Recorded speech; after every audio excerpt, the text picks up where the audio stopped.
Those are just some of the shots you can achieve using this 360-degree parallax rig. To be honest, the only limit is your imagination and, well, gravity. Hey guys, what's up? Say hello to Swirvel and welcome back to the channel. If you're new here, feel free to subscribe if you want to see more dope content like this. In today's video, I'm going to show you how I built this rig from scratch and hopefully inspire you to make one yourself.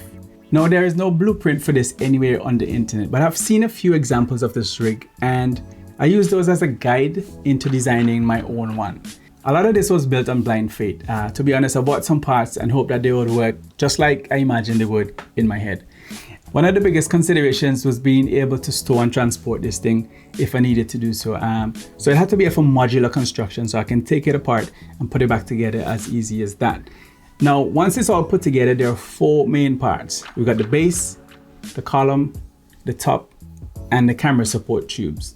So the column is secured to the base with 4 bolts, and the top slides over the column and secures in place with a bolt to stop it from spinning around and rocking side to side. Now, the lateral support tube is fed through these brackets and secured by tightening the grub screws. The riser is then attached via this crossover connector in the same manner, and the riser is adjustable both vertically and horizontally. Now, the tripod head can then be attached to the riser by just screwing it on. I use a quick release plate on the head for easy attachment of the camera, and this 3-way video head from Manfrotto works a treat on this setup. Next up, you're going to add your counterweights at the other end of the horizontal tube, and if you want to use a background, you can attach this on the second riser tube opposite to the camera. Now, I'm using these barbell weights that I already had, but you can get creative with that part. You can use sandbags, you can use anything else to use as counterweights. Now, counterbalance is important for a couple of reasons, right? One, for stability of the whole rig, and secondly, for smoother motion whilst turning. So in the first iteration, there was only one bearing block, but I found it was a little bit wobbly from side to side. So I added a second bearing in series just to stiffen up the whole setup, and that's working very well at the moment. I also added these adjustable leveling feet, which proves to be useful every single time. And once you're ready to go, add some sandbags to the base for extra stability. Okay, so I'm not gonna go into every nut and bolt here. So have a look at the videos and the images. Have a look at how each individual part is put together. What I will say though is that for this particular build, there are 3 bits of welding that I needed. The base to the connector plate, the column to the connector plate, and the tabletop support plate to the oversized pipe. Luckily, I have a friend who was able to do that job for me, but I'm sure your local workshop can do this for just a few bucks. Another tip that I should mention here is to get yourself some fresh hacksaw blades and some new drill bits, because cutting and drilling steel is not fun. It's not aluminum, it's not easy, it is not fun. If you have an angle grinder though, then you're winning already.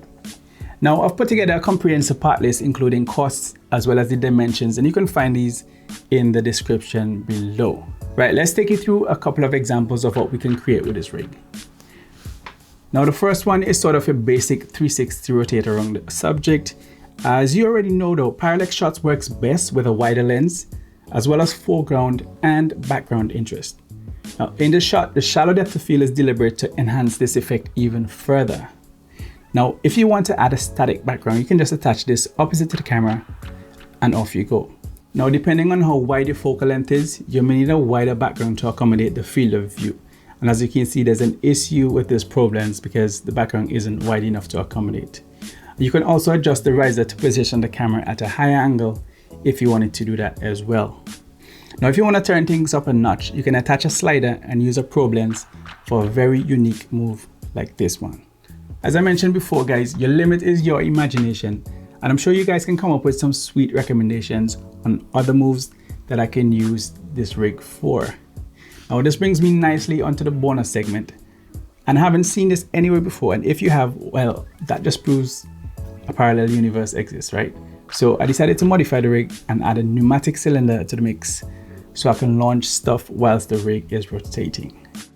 Now, the challenge here was that you need to get power supply as well as air supply to the cylinder that's going to be sitting at the top of the column.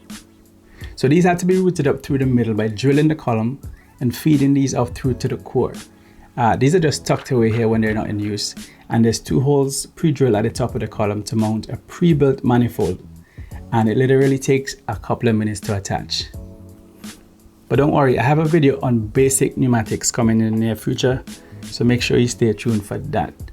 Now, you can see how fast this action takes place in the shot in real time, but at 1000 frames per second with a Chronos high-speed camera, we can definitely defy gravity for a little bit longer. Pretty cool stuff, right? So before you click the link in the description to check out the cost and everything, let me know in the comments below how much you think it cost me to build this rig. And let me know as well if you feel confident enough to make one yourself after watching this. But before I go there, I want to shout out Crispy TV for the initial inspiration. I saw him on Instagram with a rig like this and I thought, you know, that's a good way to start. I also want to shout out Austin Paul. He came up with a really low budget solution for creating 360-degree shots. The link is in the description below. Also my dude Richard, I saw he built like this cool overhead helicopter style rig. I'll leave a link below, you can go check it out. And last but not least, if you wanted to buy something out of the box that's ready to go, I've added a link in the description below of a product that I came across. Just to let you know, I have no affiliation with that brand, but check it out and tell me what you think. Well, that is it from me for today, guys. If you have any questions about this, drop it in the comments below. I'll hit you back up. I'll see you guys on the next one. Peace. Now there is no blueprint. Now there's no blueprint.